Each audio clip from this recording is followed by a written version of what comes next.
মানব মানবীর মঙ্গল ও অমঙ্গলসূচক লক্ষণ।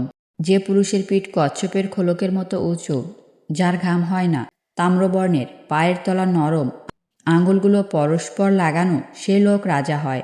যার হাতে পায়ের নখ রুক্ষ এবং পাণ্ডুবর্ণের, মুখের শিরাগুলি স্পষ্ট, আঙুলগুলো রুক্ষ, সে অর্থভাবে দক্ষ ভোগ করে। যার গায়ের প্রতিটি লোমকূপে একটি করে লোম, জঙ্গ হাতির সুরের মতো গোলাকার, সেও রাজা হয়।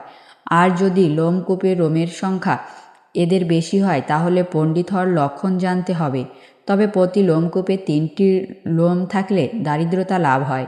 শীর্ণ জনবিশিষ্ট পুরুষ আজীবন রোগ যন্ত্রণা ভোগ করে। স্থলাকার লিঙ্গবিশিষ্ট পুরুষ দরিদ্র হয়। যার অন্ডকোষ একটি চিরকাল দুঃখভোগের লক্ষণ। অন্ডকোষ একটি বড় ও অন্যটি ছোট, সুমতিযুক্ত পত্নী লাভ হয় না।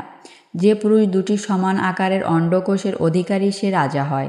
কোষ দুটি প্রলম্বিত হলে অল্পায়ু হয়। যে পুরুষের লিঙ্গ মণি পাণ্ডুর অথবা বিবর্ণ তাকে আজীবন দুঃখ কষ্ট ভোগ করতে হয়। শব্দের সঙ্গে যে মূত্র ত্যাগ করে সে হয় দরিদ্র। মূত্র ত্যাগকালে বেশি শব্দ না হলে নরপতি হয়। সমানকার উদর ভাগ্যবানের লক্ষণ। কুম্ভের ন্যায় জঠর যার, সে হতদরিদ্র হয়। সুগঠিত 3টি সমানাকার রেখাবিশিষ্ট কপালের অধিকারী 60 বছর পর্যন্ত পূর্ণ সংসার করে। 2টো রেখাবিশিষ্ট কপাল 40 বছর আয়ুর লক্ষণ। 20 বছর পরমায়ু হয় তার। যে একটি রেখাযুক্ত কপাল লাভ করে, স্বল্পায়ুদের কপালের রেখা কান পর্যন্ত ঝুলে পড়ে। কান পর্যন্ত প্রলম্বিত 3 ললাট রেখা শত আয়ুর লক্ষণ। রেখাগুলো স্পষ্ট না হলে 20 বছর বেঁচে থাকে। যার কপাল রেখাবিহীন সে হয় 40 বছরের অধিকারী। ললাটে রেখা কাটাকুটি থাকলে অপঘাতে মৃত্যু নিশ্চয়ই হবে। কপালে ত্রিশূল আকারের রেখা থাকলে সে হয় পরিমাযুক্ত নারী বা পুরুষ। ধনে মনে পুণ্যবান হয়, পৃথিবীতে 100 বছর বেঁচে থাকে। যে স্ত্রীর কেশোদাম কোঁকড়ানো, নাভি দক্ষিণাবর্ত, সে হল কুলবর্দিনী।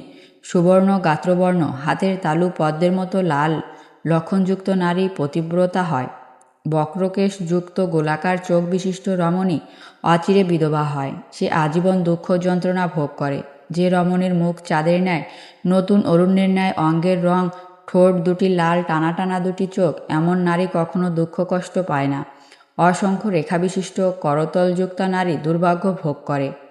শাস্ত্রে বলেছে যে রমণীর হাতের রেখার সংখ্যা অত্যন্ত কম সে দিন দরিদ্র হয়। হাতের রেখা লালাভ যার, সে সর্বদা সুখ ভোগ করে। হাতের রেখা কালো হলে সে কন্যাদাস বৃত্তি করে। আয়ুরেখা তর্জমা ও মধ্যমার মাঝখানে দিয়ে সোজা চলে গেলে দীর্ঘায়ু লাভ হয়। জ্ঞানরেখা অঙ্গুষ্ঠের মূল হতে উদ্গত হয়। মধ্যমাঙ্গুলির মূলগত রেখা হল আয়ুর রেখা। কনিষ্ঠ আঙ্গুলির মূল থেকেই এর উৎপত্তি। বিচ্ছিন্ন বা বিভক্ত আয়ুরেখা শত আয়ুর লক্ষণ। আয়ুরেখা স্পষ্টভাবে প্রতীয়মান হলেও শতবর্ষ লাভ হয়। কনিষ্ঠ আঙুলির মূল থেকে মধ্যমার মূল পর্যন্ত আয়ুরেখা বিস্তৃত হলে সে 60 বছর বেঁচে থাকে। যে কন্যার হাতে প্রকার ও তরুণাকার রেখা থাকে সে প্রথমে দুঃখী হয়, পরে রানী হয়। নাভিদেশে লোম দেখা দিলে এবং তা ইতস্ত পিঙ্গলবর্ণ হলে, ঊর্ধ্বদিকে বৃত্তাকারের গমন করলে সে রাজপরিবারে জন্মালেও দীনদুঃখিনী হয়। যে কন্যার পায়ে অনামিকা ও অঙ্গুষ্ঠগুলি হাঁটার সময় মাটিতে পড়ে না সে অচিরেই স্বামীকে হারিয়ে বিধবা হয়। উজ্জ্বল চোখ সৌভাগ্যের লক্ষণ। যার দাঁত উজ্জ্বল সে খাদ্যরসিক হয়। উজ্জ্বল গাত্রবর্ণযুক্ত কন্যা উত্তম সজ্জা লাভ করে। পা দুটি স্নেহযুক্ত হলে উত্তম বাহন লাভ করে। কন্যার চরণ দুখানি স্নিগ্ধ সমুন্নত হয়। নখগুলো তামাটে রঙের, সেখানে মৎস্য অঙ্কুশ পদ্মাদি চিহ্ন থাকলে জানবে শুভ লক্ষণযুক্ত। সুলক্ষণা নারীদের মধ্যে কোমল চরণতলও ঘামবিহীন দেখা যায়।